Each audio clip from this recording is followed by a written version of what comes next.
Hello friends, welcome to Ganesh குட்டி channel. நம்ம இன்றைக்கி ஒரு சூப்பரான இன்ட்ரெஸ்டிங்கான வீடியோ தாங்க பார்க்க போகிறோம். நம்ம சேனலில் எப்பயுமே க்ரியேட்டிவாக புதுவிதமாக ஒரு ரெசிபி செய்யணும்னு சொல்லிட்டு தான் செஞ்சிட்ருக்கேன். அந்த வகையில் இன்றைக்கும் ஒரு புதுவிதமான ரெசிபி ஈவினிங் ஸ்நாக்ஸ் ஸ்வீட் தான் செய்ய போகிறோம். வாங்க வீடியோக்குள்ளே போகலாம். அதுக்கு 4 ப்ரெட் எடுத்துக்கிட்டேன்.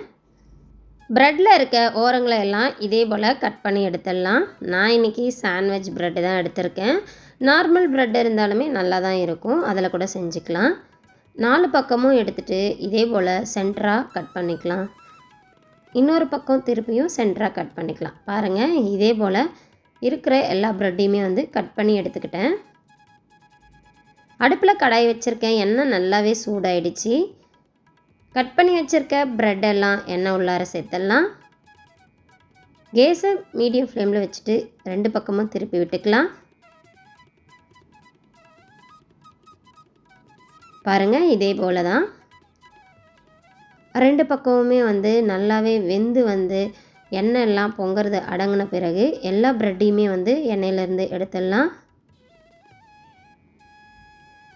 எடுத்துட்டு நல்லாவே எண்ணெயை ஃபில்டர் பண்ணிவிட்டு ஒரு தட்டுக்கு சேர்த்துக்கலாம். இருக்கட்டும். அதே கடாயிலே 1 கப் அளவு சர்க்கரை சேர்த்துக்கிட்டேன். எந்த கப்பில் சர்க்கரை எடுத்தோமோ அதே கப்பில் அரை கப் அளவு தண்ணி சேர்த்துக்கிட்டேன். கேஸை மீடியமில் வச்சுட்டு நல்லாவே ரெண்டுமே மிக்ஸ் பண்ணி விட்டுக்கலாம். இதுக்கு பாகுபதம் எதுவும் தேவையில்லை. ஒரு கொதி சர்க்கரை எல்லாம் கரைஞ்சி வந்த உடனே 1/4 ஸ்பூன் அளவு ஏலக்காய் தூள் சேர்த்துட்டு நல்லாவே மிக்ஸ் பண்ணிடலாம். சர்க்கரை நல்லாவே கரைஞ்சி வந்துருச்சு. இந்த டைமில் நம்ம பொரிச்சு வச்சுருக்க ப்ரெட்டை உள்ளார சேர்த்துடலாம். 1 நிமிஷம் இருக்கட்டும்னு சொல்லிவிட்டு இன்னொரு பக்கமும் திருப்பி விட்டுக்கலாம்.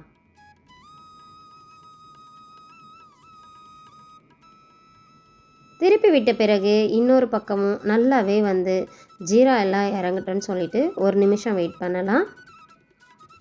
அதுக்கப்புறம் ஜீராலேருந்து எல்லா ப்ரெட்டையுமே எடுத்துடலாம். பாருங்கள், இதே போல் தான்.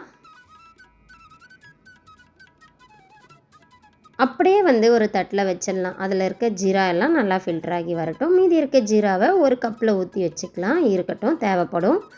அதே கடாயிலே 1 ஸ்பூன் அளவு நெய் சேர்த்துக்கலாம். நெய் நல்லா உருகி வந்ததும் பாயாசம் வைப்போம் இல்லையா, அந்த சேமியாவை உள்ளார சேர்த்துடலாம். அரை கப் அளவு எடுத்து சேர்த்துருக்கேன்.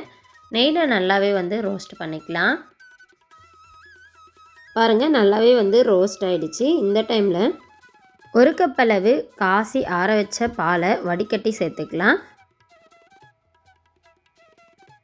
கேஸை மீடியம் ஃப்ளேம்லேயே வச்சுக்கலாம். அப்போ தான் நல்லாவே வெந்து வரும் சேமியா. அதனால் சிம்மில் வச்சுக்கலாம். 1 ஸ்பூன் அளவு கார்ன்ஃப்ளவர் மாவு எடுத்து 1 கப்பில் சேர்த்துக்கலாம். 1 கப்பு ஃபுல்லாகவே தண்ணி சேர்த்துட்டு நல்லாவே மிக்ஸ் பண்ணி விட்டுக்கலாம். கட்டிகள் இல்லாமல் நல்லாவே கரைஞ்சி வந்த பிறகு சேமியா ஓரளவுக்கு பாலில் வெந்து வந்துருச்சு. இந்த டைமில் நல்லா மிக்ஸ் பண்ணி வச்சுருக்க கார்ன்ஃப்ளவர் மாவை உள்ளார ஊற்றிடலாம். ஊற்றிட்டு சிம்மில் வச்சுட்டு நல்லாவே மிக்ஸ் பண்ணி விட்டுக்கலாம். கார்ன்ஃப்ளவர் மாவு சேர்த்ததால் சீக்கிரமே கட்டியாகிடும். அதனால் கைவிடாமல் நல்லாவே மிக்ஸ் பண்ணிக்கிட்டே இருக்கலாம். பாருங்கள், கொஞ்ச நேரத்துலேயே இதே போல் திரண்டு வந்துருச்சு. இந்த டைமில் ஃபுட் கலர் சேர்த்துக்கலாம். நான் இன்றைக்கி க்ரீன் கலர் சேர்த்துருக்கேன். நீங்கள் ஃபுட் கலர் சேர்க்காமல் கூட செய்யலாம் ஒயிட்டாகவே. நான் இன்றைக்கி கலர் சேர்க்கலான்னு க்ரீன் கலர் சேர்த்துருக்கேன். நம்ம எடுத்து வச்சுருந்த ஜீராவை இது உள்ளார சேர்த்துட்டு நல்லாவே மிக்ஸ் பண்ணி விட்டுக்கலாம். ஓரளவுக்கு இதே போல் கட்டியானதும் ஸ்டவ் ஆஃப் பண்ணிடலாம். நல்லாவே ஆறி வரட்டும், வெயிட் பண்ணலாம். பாருங்கள், நல்லாவே ஆறி வந்துருச்சு. பார்க்குறதுக்குமே நல்லாவே கலர்ஃபுல்லாக இருக்குல்ல. நம்ம ஆல்ரெடி ப்ரெட்டை ஜீராவில் போட்டு எடுத்து வச்சுருக்கோம். ஒரு ப்ரெட்டு துண்டை மட்டும் எடுத்து இதே போல் நம்ம ரெடி பண்ணி வச்சுருக்க ஸ்டஃபிங்கை இதுக்கு மேலே சேர்த்துடலாம். ரொம்பவே சுலபமான முறையில் செஞ்சிடலாம். கண்டிப்பாக நீங்களும் உங்கள் வீட்டில் ட்ரை பண்ணி பாருங்கள். இதே போல் ஸ்டஃபிங் வச்ச பிறகு இன்னொரு துண்டு ப்ரெட் எடுத்து இதே போல் 2 பக்கமும் பிஸ்கெட் மாதிரி ஒட்டி விட்டுடலாம். சைடில் இருக்கிறத இதே போல் எடுத்து விட்டுடலாம். அவ்வளோதாங்க. இதே போலவே மீதி இருக்க எல்லா ப்ரெட்டு துண்டுகளையுமே நம்ம ரெடி பண்ணி எடுத்துக்கலாம். பாருங்கள், பார்க்குறதுக்கே ரொம்பவே கலர்ஃபுல்லாக அட்ராக்டிவாக இருக்குது. கண்டிப்பாக நீங்களும் உங்கள் வீட்டில் ட்ரை பண்ணுவீங்கன்னு நான் நினைக்கிறேன். சூப்பராக ரெடி ஆகிடுச்சு பாருங்கள். இதுக்கு மேலே நம்ம பாதாம் முந்திரி எதுவாக இருந்தாலுமே வந்து தூள் பண்ணி சேர்த்துக்கலாம். நம்மக்கிட்ட இன்றைக்கி பாதாம் இருந்ததால் பாதாம் வந்து இதே போல் தூள் பண்ணி சேர்த்துக்கிட்டேன்.